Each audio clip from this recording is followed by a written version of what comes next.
If we want to find solutions to today's challenges and build bridges across divides, we need a deeper understanding of global issues.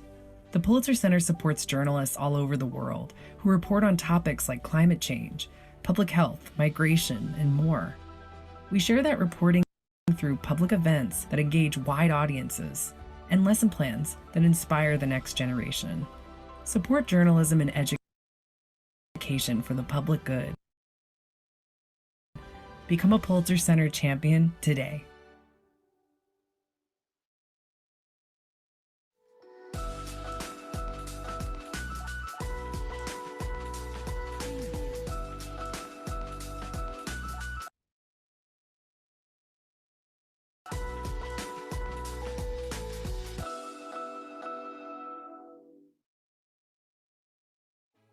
Hi, my name is Kaina Zamaria, and I'm the visuals editor at Vox. Super Trees was a project that we did to highlight these fantastic, incredible, super trees around the world that have an incredible ecological impact.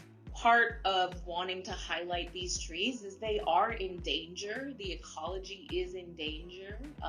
The encroachment of production and human sort of needs are impacting the livelihoods of these trees. My mission, my goal as the visuals editor was to get people to fall in love with these trees. The use of photography with graphics, with text, was all a way to create an experience for the audience and really immerse them into these stories. One thing that Super Trees has taught me is that framing is really important. And one of the things that we did early on was sort of talk about the trees as having a superpower, which is very relatable and very easy to understand. You can frame a really complicated story in an easy way that's easy to understand, that brings wonder back into science and ecology, but also gives you the facts as well. The way that you tell a story and the way that you put a story together matters.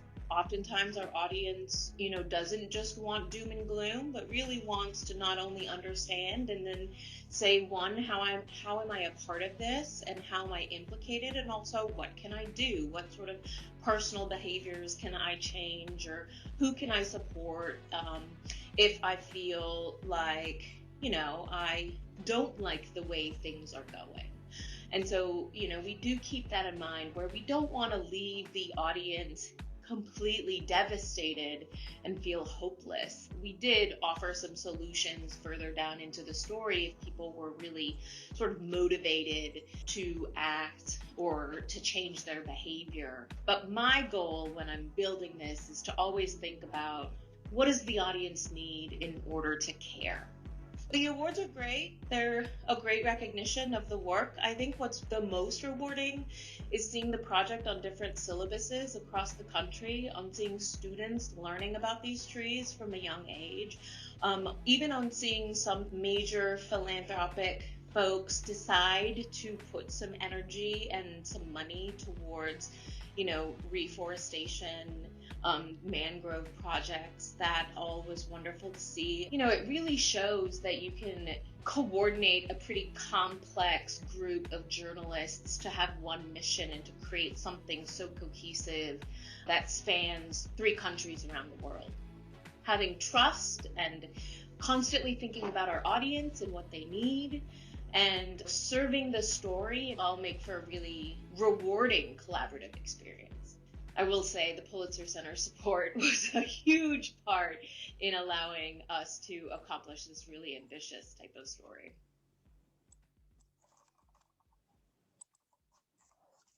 Hello, everyone, and welcome to the panel Collaborative Journalism Addressing Power Dynamics.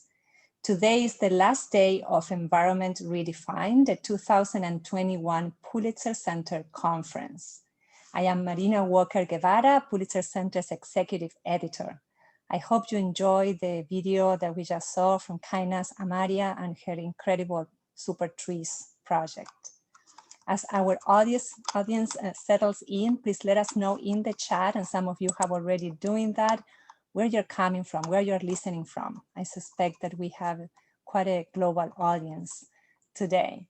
For those who haven't joined us before, let me tell you a little bit about the Pulitzer Center.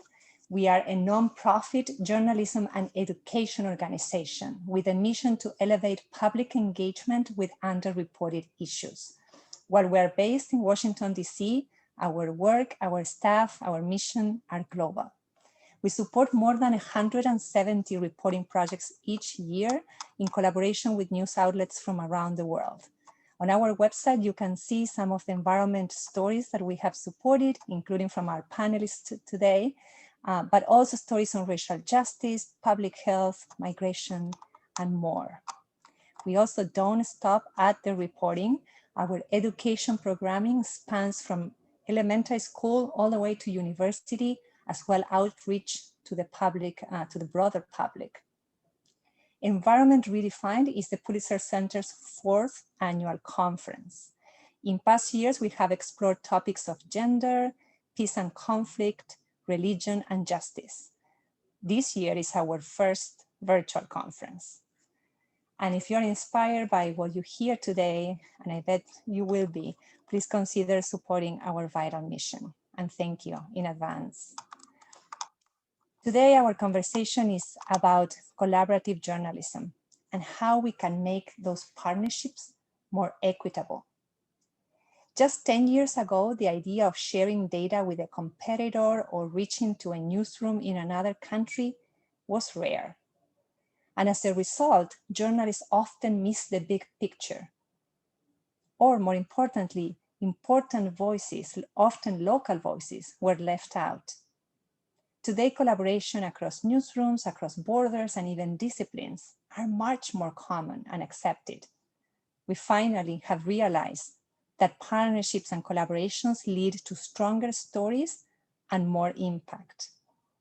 But there are power dynamics in those collaborations, and we must constantly reflect on our partnerships so we don't build in or reproduce inequities in our collaborations.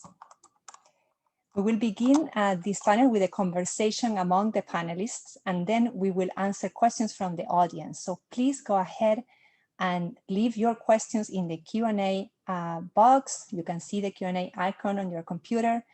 Leave them there, and we will make sure to answer as many as possible at the end. We will be recording this session to post online, and we are also live tweeting at #EnvironmentRedefined. Now I would like to go ahead and introduce our wonderful speakers today. They are a group of stellar reporters and journalism leaders. Mariana de la Barba joins us from Brazil. She's the editor of Reporter Brazil, an independent investigative journalism outlet that has broken some of the most consequential stories about the Amazon in recent times, among other topics. Hi, Mariana. Pablo Alvarenga, originally from Uruguay. He's a documentary photographer and visual storyteller with a focus on human rights and indigenous communities. His Pulitzer Center supported project, Rainforest Defenders, won Latin America's top journalism award, the Gabo Prize. Emily Fishbein is a freelance writer, and she has been based in Myanmar since 2015. She seeks to share diverse stories and narratives, especially from Kachin State. Before being a journalist, Emily worked with refugees, both in the United States and in Myanmar. And Tu Hkawng, he's originally from Kachin State. He's a writer, an advocate, an educator. And if that wasn't impressive enough, he's now currently pursuing a law degree in Malaysia. Jo has partnered with Emily Fishbein on stories about Kachin State and refugees. So welcome all. Again, we are honored to have you here today. And let's kick off this conversation with Mariana.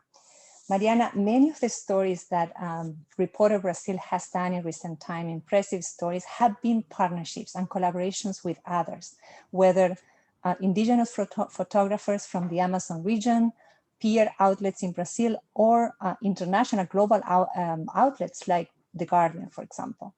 So I wanted to ask you why at Reporter Brazil you all have decided to make collaboration such a core aspect of the work you do and how it has worked out so far. Great. Well, thank you so much, Marina, for having me here. And well, at Reporter Brazil, we think collaboration is very important. It's crucial for our job, mainly because of two reasons. First of all, because we believe that different journalists with different backgrounds and different angles, different sources, all this mix can improve our stories, improve our coverage. So we are having very amazing results with collaborations. And also because at Reporter Brazil, we report on human rights violations and social violations as well. So it's our interest to have our stories shared and reach as many people as possible. So to have this, what we call the real life impact, it's very important to spread the word, and the collaborations really help on this topic as well. So we can, I don't know, have crimes investigated or maybe avoid more deforestations or this kind of impact. We have a different kind of partnerships, like international partnerships with The Guardian in UK or the Manga Bay on US, and also Latin American partners and even Brazilian outlets that we work together, like Agência Pública. And also we are working more and more with local journalists, indigenous photographers, as you mentioned. And you asked me an example, just to give a quick one. We did a joint investigation with a Guardian journalist to investigate all the meat supply chain. So all the way from the cattle raised in deforested areas in the Amazon, all the way to British and, well, European markets. So this kind of collaboration helped us a lot to put more pressure on Brazilian supermarkets, but also in European markets. So it's been very good so far. And in that case, what was the Guardian's, for example, unique contribution? Because I can totally imagine what the contribution from Reporter Brazil was. Well, in that case, both reporters, one reporter from Reporter Brazil and another one from The Guardian, went on the field. I mean, it was before the pandemic in this story. So they went together and investigated the story together and wrote the pieces together, but with different angles, Brazilian angle and more focus on the European market. And also the collaboration of The Guardian was very crucial, especially because it helped build up pressure towards JBS, the big meat company here in Brazil. So that was very important. That's great. Thank you, Mariana. Pablo, an important part, of course, in these collaborations, or the basic and the foundation of the collaborations, is trust. In your case, I want to address the issue of collaboration between you as a visual storyteller and the communities that you report on. And even though you are from Latin America, you are from Uruguay, you are reporting sometimes in the Amazon region, and you are not indigenous to that region. So I wanted to ask on the issue of trust, how do you work with the communities to build that trust that is so crucial for your work and for their well-being? Great.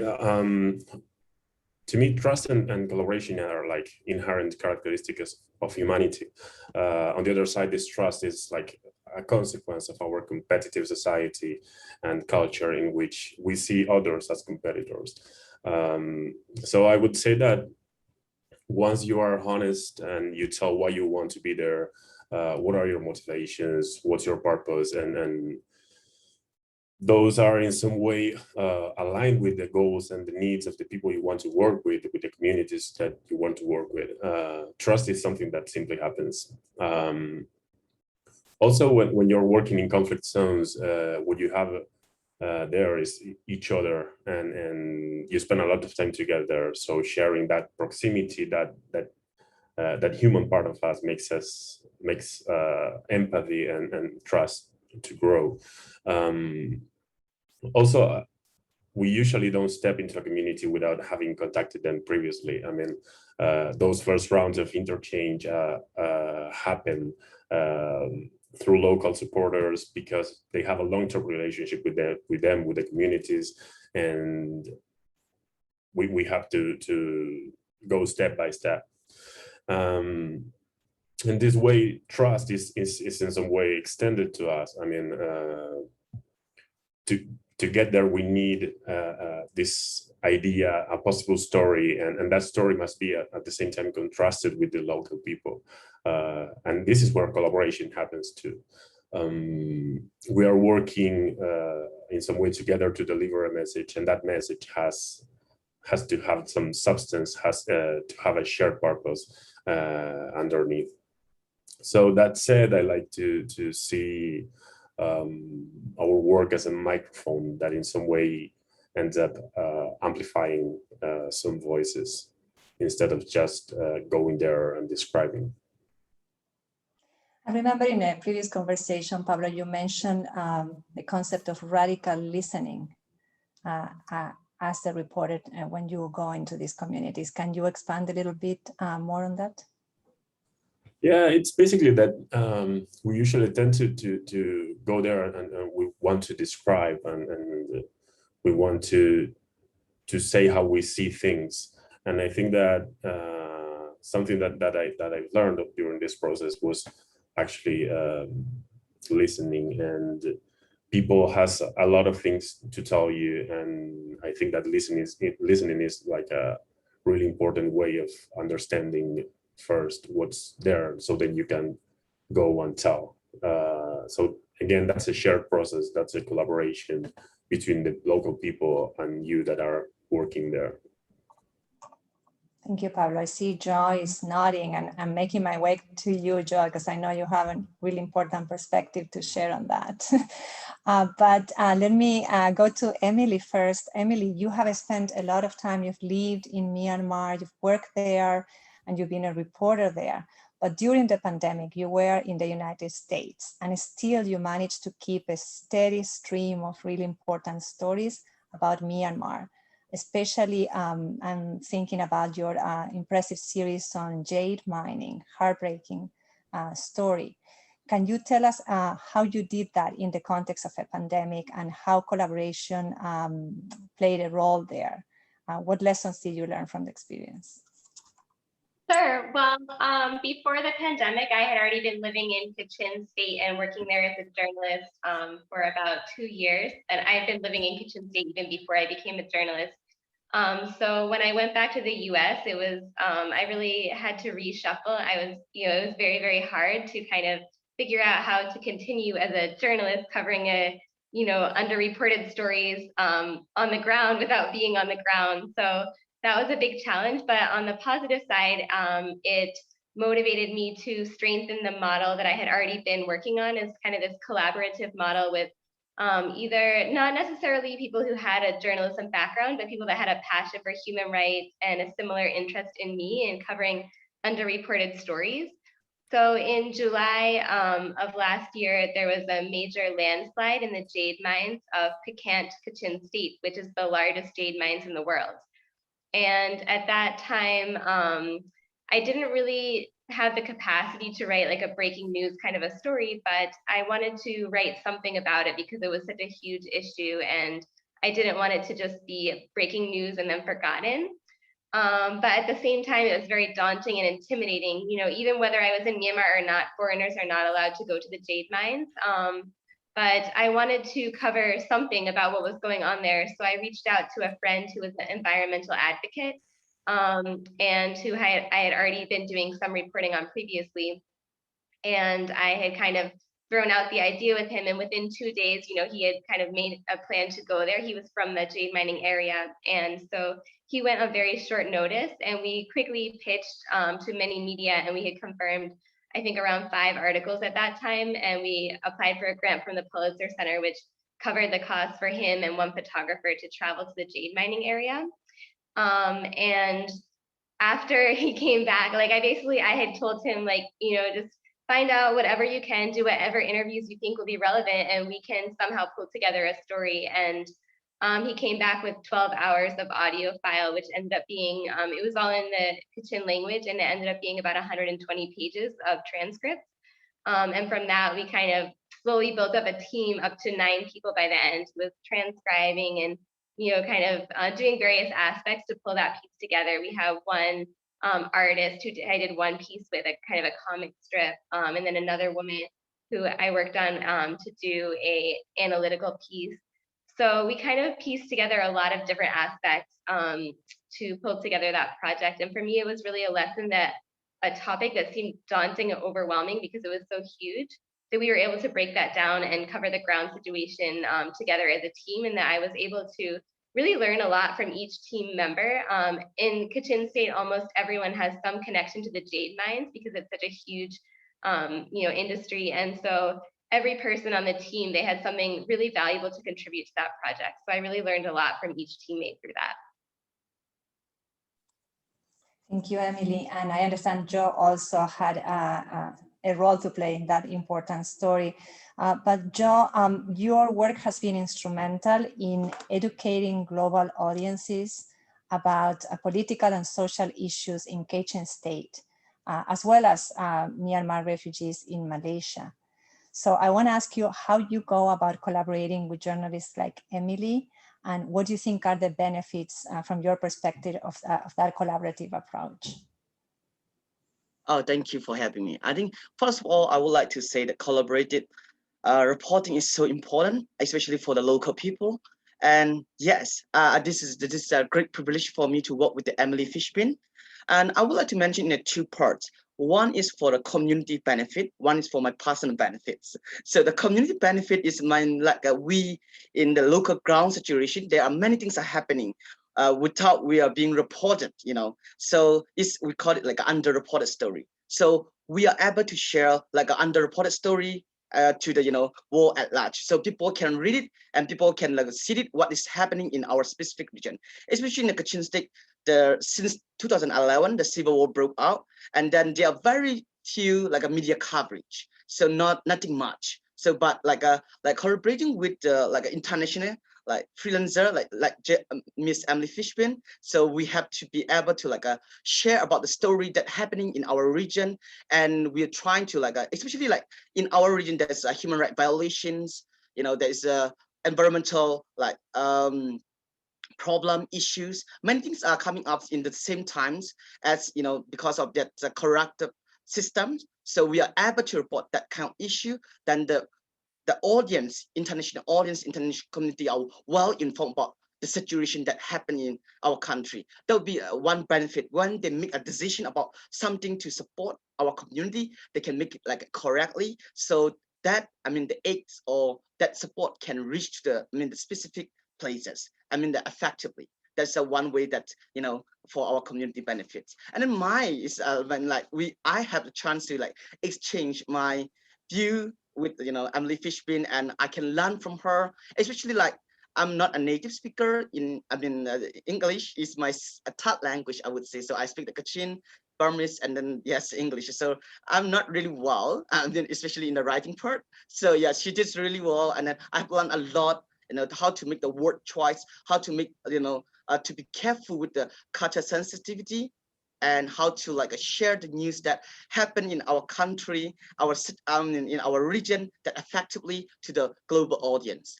Yeah, so yeah, I have done many things from that, and collaborative reporting. That what we have done so far is it's impressive. Yeah, it's a new experience for me, to be able to collaborate with the international freelance journalists. Thank you. Thank you, Joyce. It's great to hear when collaborations go well and they really feel equitable and a win-win situation. I want to come back to Mariana. Mariana, we are in the middle of a pandemic that has hit the Amazon region disproportionately. And outlets like Reporter Brazil have decided to not send journalists to that region for the time being. At the same time, there are increased risks, threats, and destruction in the Amazon, with loggers, miners, and other actors taking advantage of a regulatory void. So who is going to tell those important stories? And do you think that journalists are equipped to deal, to interact, to partner with their indigenous counterparts in a truly equitable way, in a way that is not exploitative? Yes, well, indeed, we are in a very dramatic situation here in Brazil right now. I think it's safe to say that we are in the worst period of the pandemic right now. So similar to other outlets here in Brazil, Repórter Brasil decided not to do any kind of field trip in the next 2 or 3 months. So we're gonna assess the situation again, and especially not to indigenous territories, since it can be very dangerous for them, especially. So it's a challenge, and it's I think it's also an opportunity for us journalists to work alongside local reporters and indigenous professionals.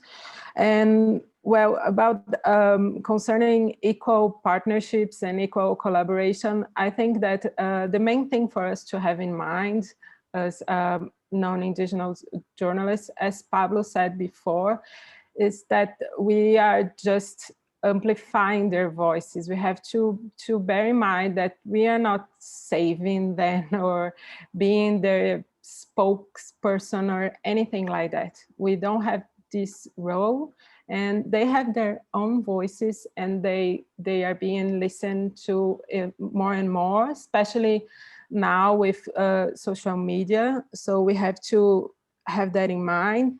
And also we have to pay them fairly. That's a very important thing as well, that sometimes I see colleagues just forgetting about it, just asking as a favor, which I think it's horrible. And also bring them to the debate, to the discussion table. And that's why I invited young activist, indigenous activist here from Brazil, from Manaus. And I think it's better to listen to her than listen to me about how is the coverage in Brazil right now, the mistakes and this kind of stuff. Her name is Samela Saterema We, and I think we are going to show her video right now. Olá, eu sou Samela Saterema We, sou ativista ambiental e jovem comunicadora indígena. E hoje eu vou falar um pouco sobre a minha percepção e as minhas experiências quanto ao jornalismo colaborativo e as coberturas jornalísticas com pautas voltadas para os povos indígenas. Eu já tinha percebido isso, já comentei com alguns parentes em algumas oportunidades que eu tive de ver matérias jornalísticas falando termos que não são adequados, termos que não se referem aos povos indígenas, como índios, já vi muito em matérias, e tribos. As pessoas sempre colocam isso, ou generalizam os povos indígenas. Acredito que o mais correto seria consultar o povo indígena do qual está se falando e perguntar suas especificidades, saber quais são sua cultura, sua língua, seus costumes, para poder fazer uma matéria colaborativa e uma cobertura jornalística em relação àquele povo. Muitos exemplos desses foram feitos no Dia da Resistência Indígena. Muitos jornalistas e blogueiros e pessoas da comunicação acabaram adotando termos que não representam os povos indígenas e acabaram disseminando mais desinformação, compartilhando mais estereótipos em relação aos povos indígenas. Então acredito que uma maneira é desconstruir todas essas narrativas e utilizar termos corretos, porque o jornalista é um profissional que compartilha informação, e essa informação precisa ser verdadeira. Thank you, Samela. Samela's message is really powerful, and it reminds us of the importance of words and word choice in order to not reproduce stereotypes and end up stigmatizing the communities we cover even more. And I know that Emily and Joe, for you in the region that you cover, this is particularly sensitive and important. And I know that you have had to do quite a bit of educating of the editors that you work with. So I would like to know about that process. Maybe Emily, you will go first. Sure, yeah. I'd say, every editor that I've worked with has been very, open-minded and eager and positive to, I guess with a positive attitude towards the process. But one challenge is that, for the editor, their primary interest is, the readers. But for me, it's also the people that we've interviewed and making sure that they feel that they were portrayed in a dignified way and that they were respected in it, that they feel that the article, it represents them the way that they want to be represented.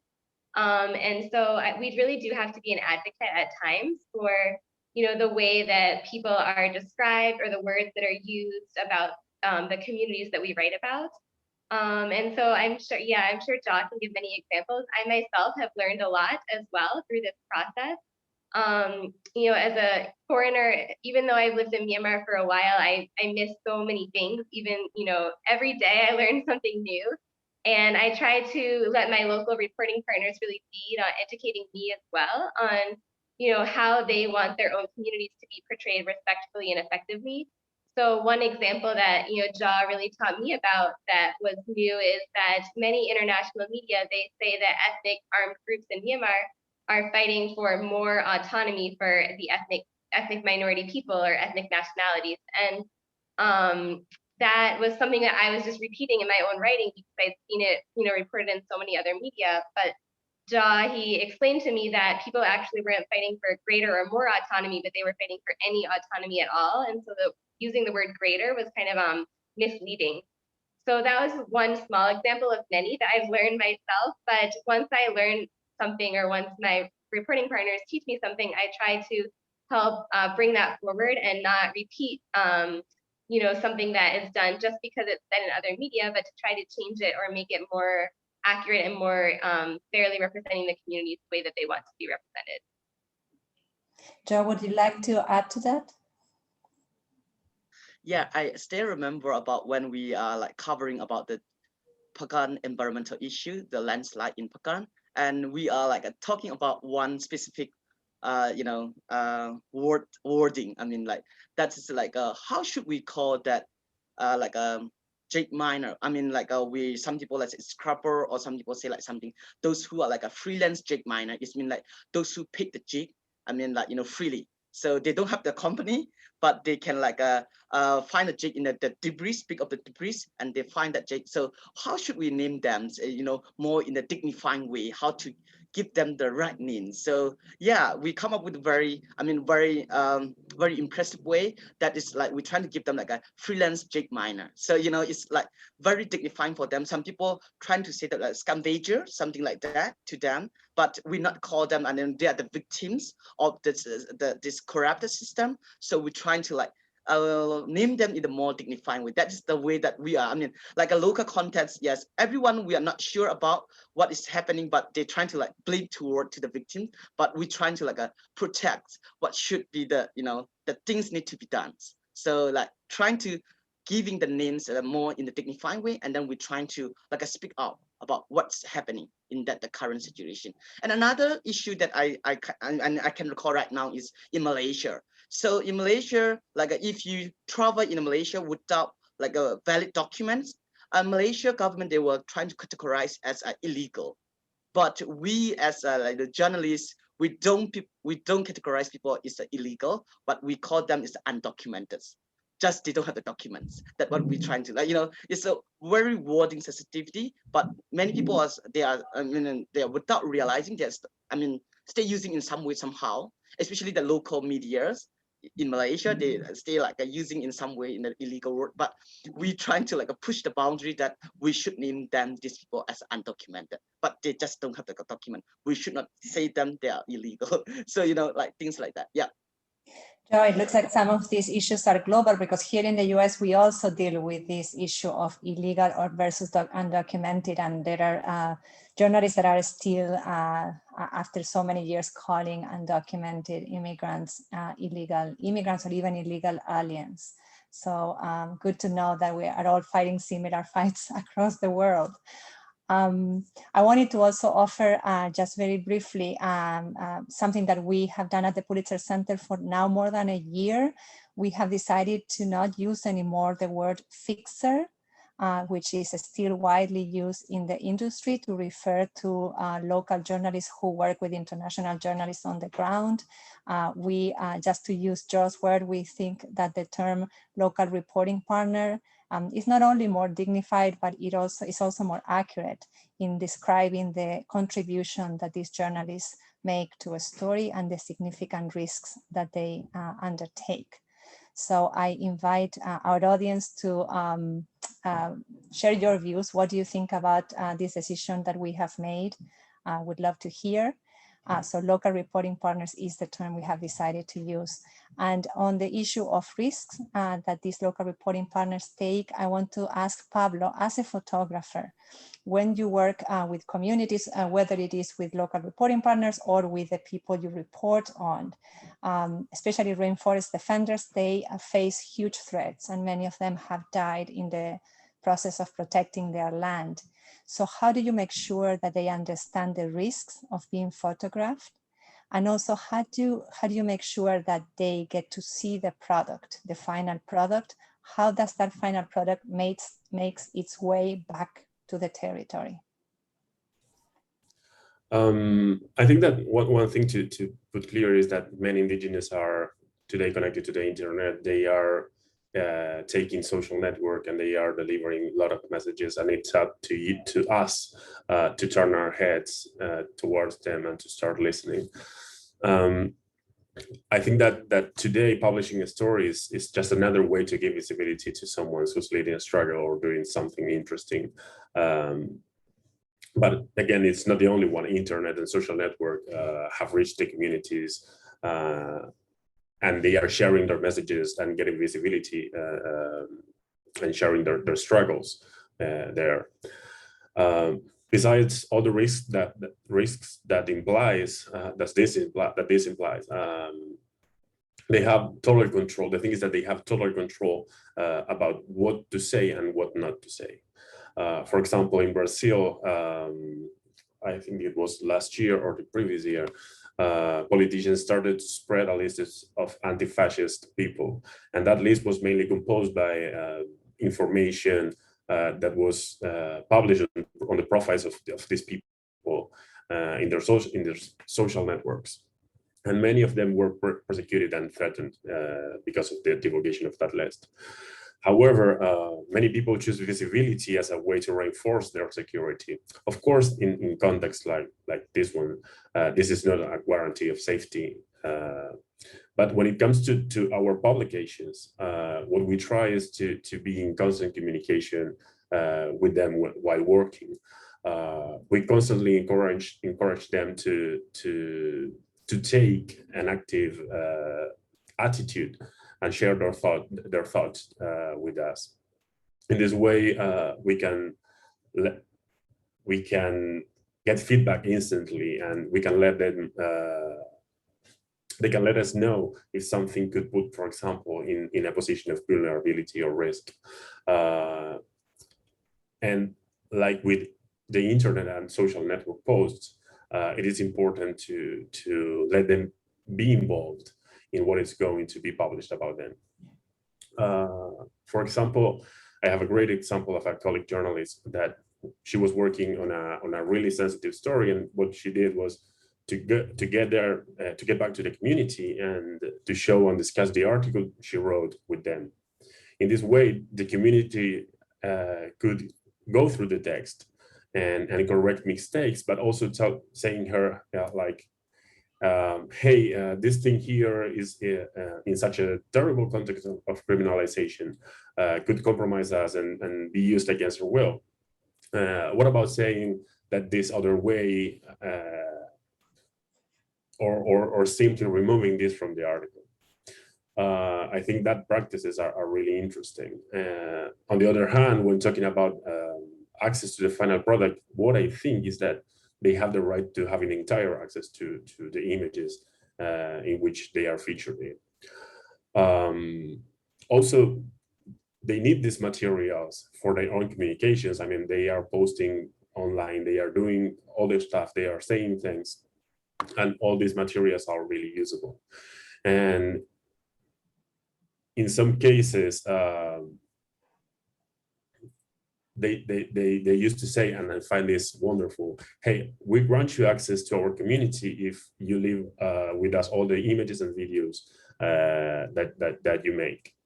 And this to me should be the norm. Of course, then you have to discuss the usage of those images or things like respecting the prior publication of the outlet that is sending you there, etc. But I think that's a great starting point.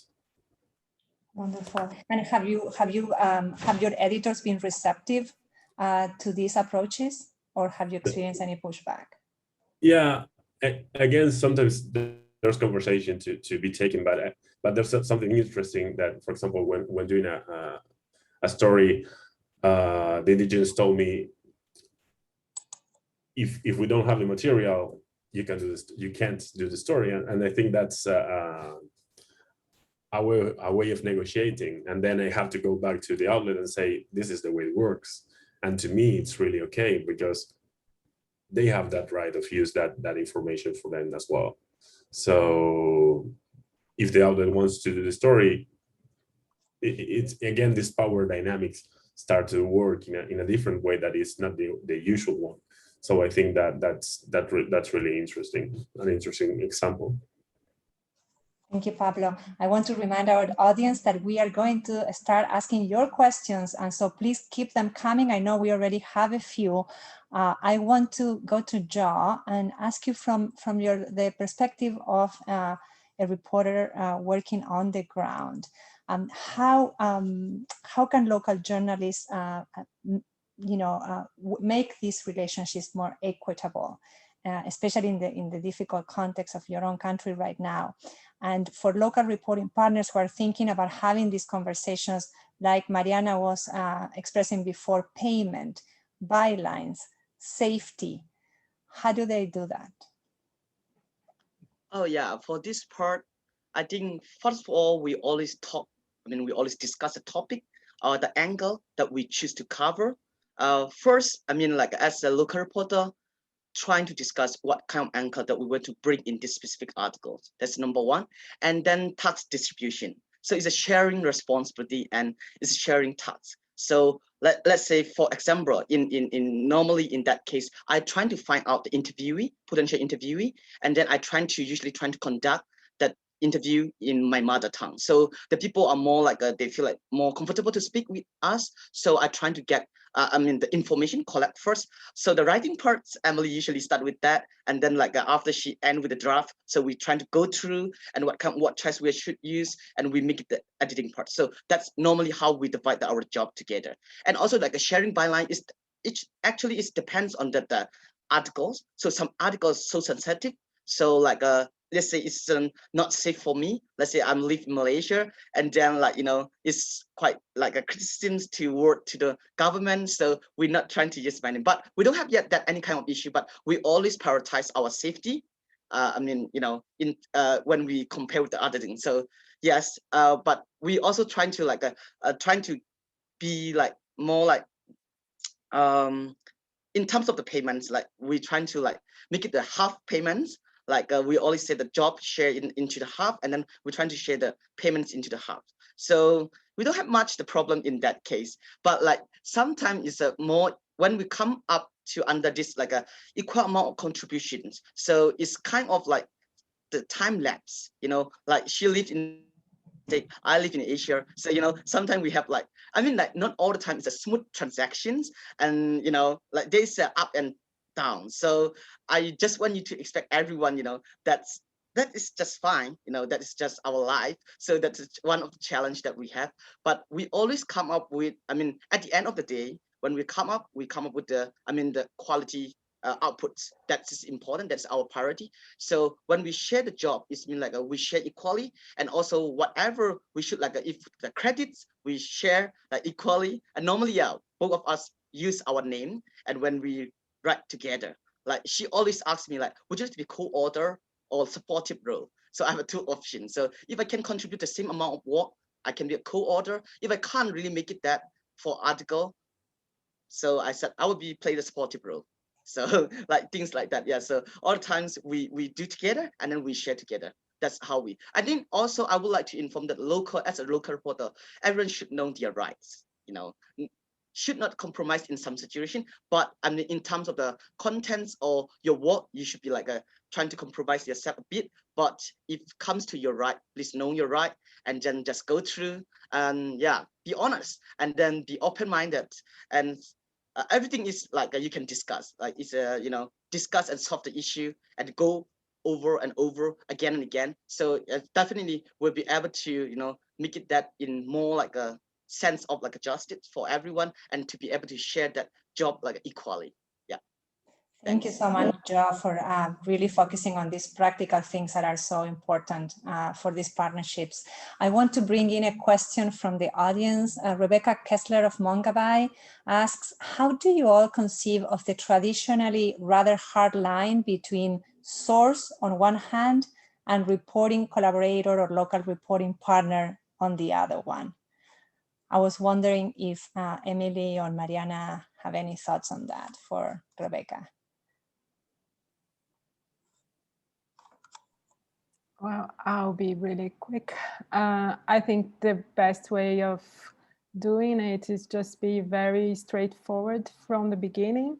Like if you are contact a local, I can remember just a couple of months ago, I was editing a story about fire in an indigenous territory. I contacted a local photographer, indigenous photographer who lived in that area. And the first thing, not the first thing, I just said straightforward, we want to buy pictures from you. So just to be clear that we also talked a bit about the situation on the field, but I was very clear to say we want to buy pictures, so that's a professional relationship, and we are going to buy and everything. So just to make clear that he was a collaborator and a partner, and not a source of the story in that case. That's good. So again, the over communicating and being extremely clear and straightforward about what we do and roles as well. I wanted to ask Pablo. So I know, for example, my background is in investigative journalism, and I know that investigative reporters traditionally we have been terrible collaborators, and we've learned through the years, and we're getting a little bit better. But what about photographers? Is there a strong tradition of collaborating and sharing among photographers in your industry? I would say that it's a really competitive group of people, and that is something that we must change. I think collaboration is where we have to start, and we have to start collaborating to each other as soon as possible. There's a lot of things to learn, and there's a lot of things to share, and also I think that things are changing really fast. I mean, we are learning photography, and our references generally are courageous and brave men that were to conflict zones to do really hard pictures of misery and cruelty, and then are seen as heroes. And I think that today we have to start thinking in collaboration, in doing things together. Instead of trying to be a hero, we should try to build great collaboration stories and great teamwork. That's it. And recognize, I guess, that there are stories that really transcend us. They transcend our countries, they transcend our newsrooms, and they transcend our own egos. And they should be in the public interest for the sake of the story, than taking those multiple perspectives into account and collaboration, and through collaboration. Mariana, once we address the cultural sensitivity issues that we have discussed, there are still a lot of other practical considerations to keep in mind for a successful collaboration. So it's really a dream team and not a nightmare. I would like to know if you can share with us what are those important considerations in your case in Reporter Brazil, and is there anything you wish you had done differently? Well, I think, as our colleagues here mentioned, a very important part is to discuss everything before, like having patience to discuss even the smallest details. like who is gonna edit, who is gonna pay, who is gonna write this piece, everything, how's gonna be the byline, everything. That's very important. And I think for us at Repórter Brasil, all this discussion, it's built up to trust, which is really, really important, and transparency. So we normally work like we share all the data, we share all the documents, all the interviews with the other reporter. We are working together, so we share everything in order to build this trust and this confidence in each other. And I think one good story that my coordinator, Anna, she remembered me last week, was some time ago, we wrote a story about how Starbucks certificate farms here in Brazil were using slave labor. So that was a big story, and there was lots of pressure, you can imagine. So the trust of the editor of Mongabe was crucial, because this relationship was based in trust, and so we could keep the story and keep investigating and do a great job, and he trusted us. And so that's I think that's the key from a successful partnership. And bad examples, not so successful, are more difficult to talk about, but I think in some partnerships where this everything is not so clear, it's complicated, because sometimes one editor has a different angle he wants to use, and this can be really delicate, because we are talking about human rights, so can be a bit stressful. So I think the best way is just to discuss everything before, even if it takes longer to do that. And also accepting that these collaborations are time consuming, that it is part of the process, and you need to plan it from the very beginning. I always used to say that it's about 30% longer, if not more, than it takes when you're collaborating. But at the end of the day, it's really worth it. Manuel Andreoni, who is a member of the Rainforest Investigations Network, is asking a question, a very good question. So collaborations are, among journalists, are more accepted, as we said now, and even celebrated. But what about collaborations between journalists and other professions, including, for example, activists or advocates? And some investigative journalists are experimenting along those lines. So I would like to, I don't know, Emily, if you want to address that. What are the opportunities and the risks?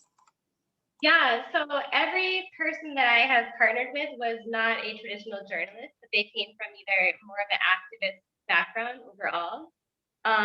And for me, I think, we've had a lot of conversations about that. And it's like, I think, being passionate about human rights, for me, that is not in any way getting in the way of journalism, as long as in the assignment that we are very clear on what is our aim and objective, and that we're approaching it in a professional way. And I think, as long as we have those conversations about what is, where are we going with the article, and how can we make that article done professionally and effectively? And I haven't really had any challenges with it so far. I think as long as, that conversation is had at the beginning, and I would never, prevent my reporting partners from doing any kind of activism as well as journalism, because we are writing about human rights issues. So I do think that, I support my reporting partners to, also to be advocates and activists for their own community as well. I don't know, Ja, if you want to add anything on that as an activist yourself. Yeah. To be honest, sometimes we have like a dilemma situations, and to be like a more toward like a professionalism about this, like a journalist, to be a professional journalist. Like, yeah, sometimes like I'm doing like advocating for, like, let's say, refugee education in Malaysia. So we keep pushing the boundary, and then to be more inclusive, like system for the refugee. Right now, the refugee are, out of the government system, so they have to establish their own, community school centers, and then they have to teach their children. but what we are pushing is like a government to allow them to access to their government's, facility and education system. So one story we have written together with Emily is like we're covering like the detailed part of that, and then like as an activist, activist for the educations and human rights. So we touch the very sensitive points, and like when we touch, I mean, like we are more like a human-based story. So what they tell us about, and then as I mentioned before, right, we are not very strongly criticized, but we strongly stand on the truth, and then we're trying to deliver what's happening in the ground situation. So the reader and then the governments, they'll be able to know about the real situation. That's what we're trying to do. And then we more like, yes, we're really careful about the word choice, what we make. So that article was quite, I would say this have very effective impacts for the community, and many students, I mean, during the pandemic, that's community school hit been badly, and especially the financial and problems. And then most of their, some are, planning to close down. So, but by then that article, like some students received a scholarship for the whole years for their education fee, and like some schools or some organization that's supporting for the education to receive some funds. So like these kind of things are like a bit great things that what we are trying to like, but I mean, don't put what you have, but trying to listen from your interviewee, and trying to listen to understand the situation, and then trying to like make it, I mean, activists trying to make myself like as an activist, I feel like it's more connections when we comes to that, journalism. Like we can, there's the connections, between the two fields. It's not very different. So like, but don't push what you have in the another field, but trying to be like a truthful is quite important in that area. So listen and then try to, but you can make more sense, and then you can like express in more like a positive approach and in a positive manner. Yeah, to make a change. Yeah. Thank you, Joe. Unfortunately, we are getting to the end of our time. It has gone by really fast, at least for me. I hope for everyone else too. But I wanted, before we leave, I wanted to ask one final question and go around not the room, but the screen, and ask you, what would be your one tip for journalists who are hoping to do their first collaboration, who haven't done this before? What would be at the top of your list of advice based on your own experience? Pablo, you want to go first? Yeah, I would say that collaboration is a great concept to start from, and try to put your ego on the side and start listening. Try to build collaboration from a really horizontal relationships. It's a great collaboration is a great opportunity to learn something new, and the world is really contaminated through one only narrative, one only ways of seeing things, which is ours, and there's many others ways of conceiving the world there that will enrich us. So it is time to open ourselves to this kind of collaborations. I mean, to me, the future is collaborations. It's teamwork. It's not about being a hero and going there and do things alone. That's from my side. Mariana? I agree with Pablo, and I would add that if you have a topic, an issue you have a passion about, you are worried about, just go on and propose a collaboration to one outlet that you like. Don't be shy or anything, because everyone is waiting for good ideas. So I think that will be it. Emily? Yeah, for me, I would say I see collaboration as not only, the final product, but also value for the process of it. And I really enjoy the process of collaboration, and especially learning from my local reporting partners and trying to improve my overall knowledge and understanding of local issues, and also building relationships with my local reporting partners over time.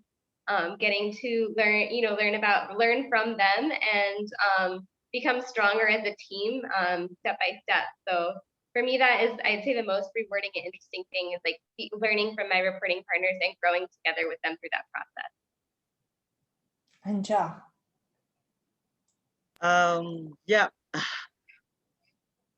for me, when it's come to like the tips. So I think for me is to be open-minded. It's very important, and please know that we are part of the body. You know, we are part of the team. So I mean, you are just part of the body. You can't do it alone. But when you come together, you know, you can do it together. All the organs come together, it's become a body. The same things that the collaboration is very important for us. Let's just be open-minded. Sometimes you might not have the same functions. You are just different. So just trying to put that differences together, and it will become like a strength for you. And yeah, that's I would like to say that be open-minded and just embrace the differences as a strength. And diversity is a strength. So we'll be more like, you know, have more successful story, and we'll be able to make it like, you know, don't just push your personal view to the other people, just trying to like make it make it align, and then trying to like you know, go together and then negotiate together. If you push too hard, it's going to be like I would say it's going to be like spoil your relationship, your collaboration. So trying to like, you know that the differences. So just work together. Yeah. Humility does go a long way when it comes to collaborations and partnerships. And I want to thank all of you for your incredible insights today, but also for your leadership in journalism in our field, and for focusing so much of your time in helping journalism just be better. Just know that we've done things one way for a long time, and we can do it differently. I also want to thank our producers today, Francesca Edralin and Holly Pippenberg, for their great work and support, as well as Leonor Grave, who helped us with Samella's video, with the captioning. So thank you so much to my colleagues at the Pulitzer Center. And since this is the last panel of the conference, I can't believe it, I want to invite my colleague Ann Peters to join us at this point. Hi, Ann. She leads the Pulitzer Center University and Community Outreach team. That mighty team is responsible for a lot of or almost all of the great panels and ideas and details that we've all seen and enjoyed this week. So thank you so much, Anne, to you and your team for your vision and for your work. Thank you, Marina. And it was a true team effort. And thank you also for this conversation, all of the journalists, in terms of giving us good tips and thoughtful suggestions for us to contemplate and take forward. So as Marina said, we've come to the close of the Pulitzer Center's 2021 Conference Environment Redefined, our first virtual conference gathering, and a truly global one at that. We've heard from so many deeply knowledgeable, insightful journalists and other speakers, and it's been such a rich experience. We are grateful for our time together, and especially in these difficult pandemic days. And we are thankful to you, our audience, and interested in your thoughts. So please wait a few more moments after we conclude this session for an end of conference survey and to hear more about upcoming events at the Pulitzer Center. Our audience came to our conference from 90 countries, more than half the countries in the world. And the journalists and guest speakers on our 13 conference sessions brought community, country, and regional expertise and perspectives across multiple time zones, from Indonesia, Brazil, and Cameroon to the southern United States and places in between. Still, they covered only a fraction of the Pulitzer Center's reporting on the environment that we've supported over the last 15 years. And new reporting, of course, continues. For example, with the publication during this conference week in the New York Times of an article by Manuela Adriani and Ernesto Londoño. They produced that article in partnership with the Pulitzer Center's Rainforest Investigations Network. And their focus, Brazilian President Bolsonaro's sudden pledge to protect the Amazon, promising an end to illegal deforestation by 2030, but there was a catch that they were speaking about, that there would be international community support for a pledge of billions of dollars to pay for those conservation initiatives. It's a good read, so I hope you will take a look. And an important one. We'll continue to support such important reporting, supporting too, as you've heard during our conference, breakthrough developments in data journalism, investigative techniques, cross-platform and cross-border collaborations, exploring new avenues and creating new initiatives as we've done with our Connected Coastlines work, and continuing to surface those stories of where environmental degradation all too often occurs in tandem with systemic racism, gender-based discrimination, and attacks on the rights of Indigenous peoples. And now please listen to just a few of our conference speakers.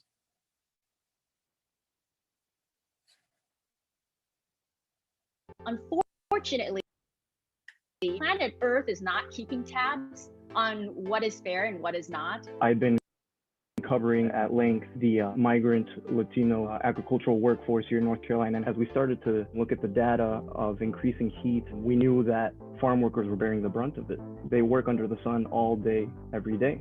These are communities that have the lowest carbon footprint in the world. They're not flying around in airplanes, they're not driving SUVs. I mean, they're really not the people who are responsible for climate change, yet they pay the highest price. I think women are the key to solving these issues because we are the ones who are most affected by them. The conversation isn't just ice caps and greenhouse gas, but it's about humanity. We have to discuss all of these things from a different lens. And I'm excited about that. Journalists are storytellers, and so we need them also. We need to make sure we know the audience we are talking to. If we combine data visualizations with videos and with human testimonies, human stories, the empathy will be enabled in the story and people will be more engaged. So they will spend more time on the story, thinking about it, sharing it with their friends, talking about it. And that's how we feed the global debate around deforestation, for example. The storytelling is important and people should see themselves represented in that storytelling, especially around environmental issues. I mean, if we want anything to happen, if we want change to happen, we have to use journalism as a tool and a vital community service to make sure that those people know what to do to take action on a particular thing.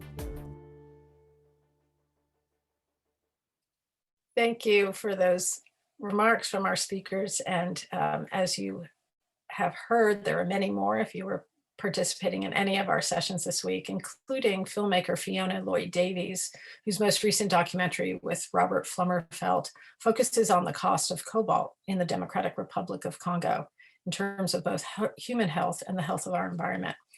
Fiona expressed the hope that with more and more attention to clean energy and electric cars, maybe that this is the year there could be an end to the poisoning of the environment in the name of technological advances.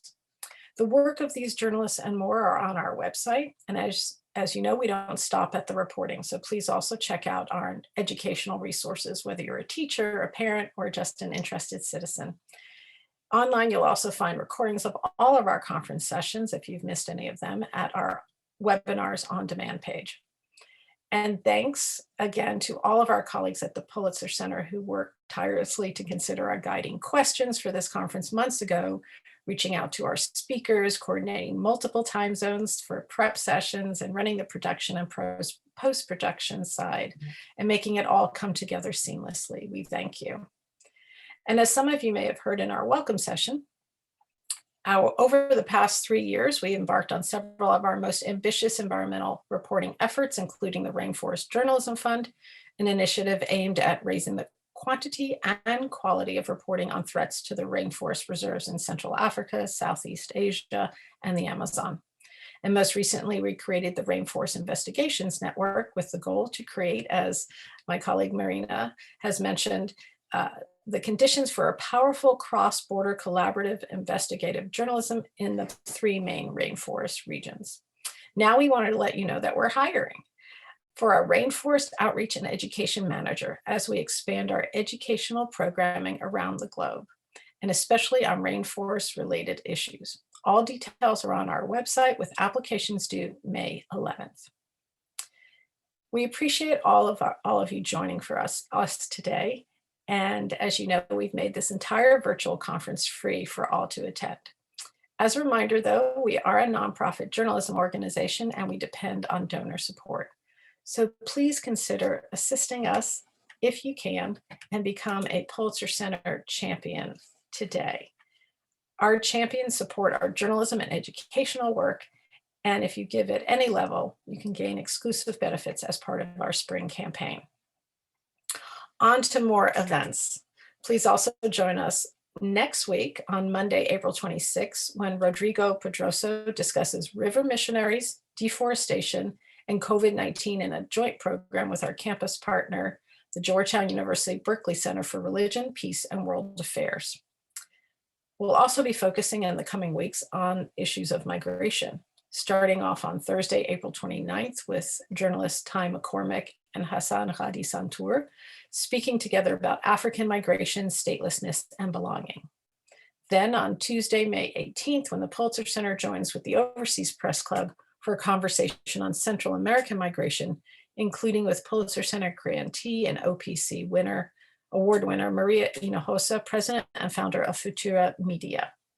There's always more events to investigate online at pulitzercenter.org. Thank you again for joining us. And please just stay a few more minutes to take our final conference survey. We appreciate your time, and goodbye for now.